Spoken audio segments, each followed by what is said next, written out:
C'est encore Paris. Presque plus, mais encore.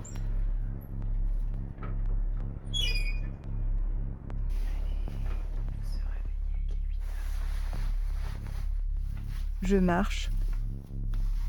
Je n'ai pas peur. Mon loup m'accompagne.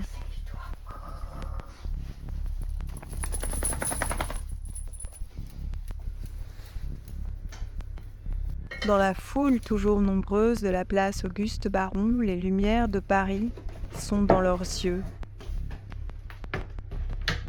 Étincelant de folie après une prise, vide jusqu'à la prochaine.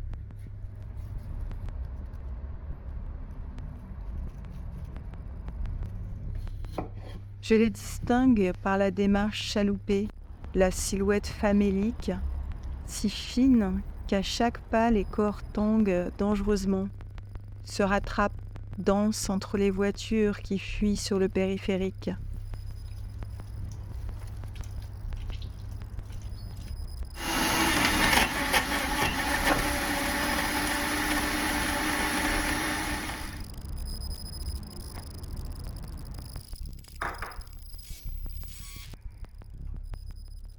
Et vous me direz si c'est bon.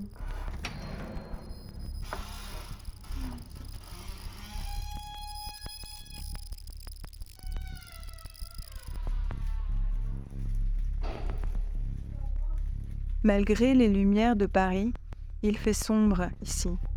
Sombre comme les ténèbres. Sombre et sale comme une vieille ruelle du Moyen-Âge. Effrayant comme un tableau de Bruegel où l'horreur sidérante devient scène. Sombre comme le purgatoire, sombre comme un mélange de boue et d'excréments humains. Sombre, les bras zéros dans la nuit, les bouteilles entrechoquées, les cris et par-dessus tout, le silence de ceux d'en haut, ceux-là qui ont organisé ce camp de déchus.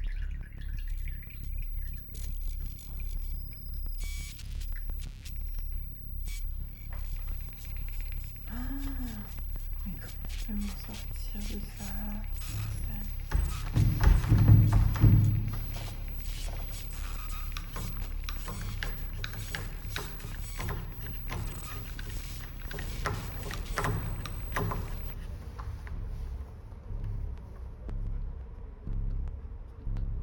Avant, juste à cet endroit, s'étendait un tapis de verdure.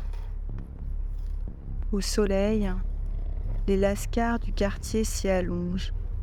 Il y a une grande variété d'arbres et Laurie, qui passe chaque jour par là pour se rendre au travail, s'émerveille de la hauteur des cimes. Elle se shoote à la chlorophylle. La lumière à travers les feuilles imprime en elle pour la journée un sentiment d'espace qui lui est vital.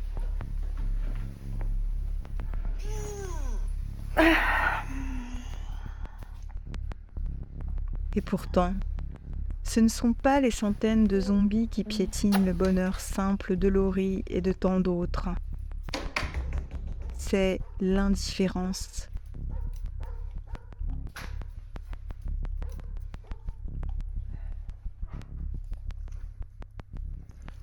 Cette parcelle, cet éclat de nature dans la tristesse du soir éternel des banlieues a disparu. Foulé du pied bien chaussé d'un haut fonctionnaire bien plus que par les pauvres airs parqués sur décision préfectorale. Une décision sans raison autre que celle de déplacer le problème dans l'angle mort de la ville. Le mort. Non, je dis quoi? Je dis le mort.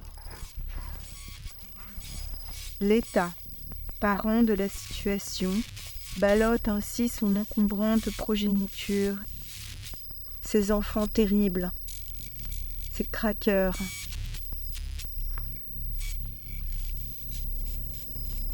Leurs visages saillants, leurs yeux hagards, parfois suppliants, leurs grimaces de douleur, leurs danses de Saint-Guy, leurs éruptions de cris, leur incontinence, leurs cris de folie, leur éclat d'injures.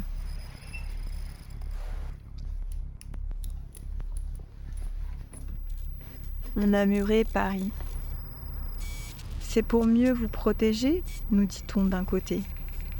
C'est pour mieux vous surveiller, nous dit-on de l'autre. À leurs yeux, quel que soit notre côté du mur, nous sommes la quantité négligeable, les habitués de toutes les injustices, les silencieux du malheur. Mais ils se trompent. Nous lutterons.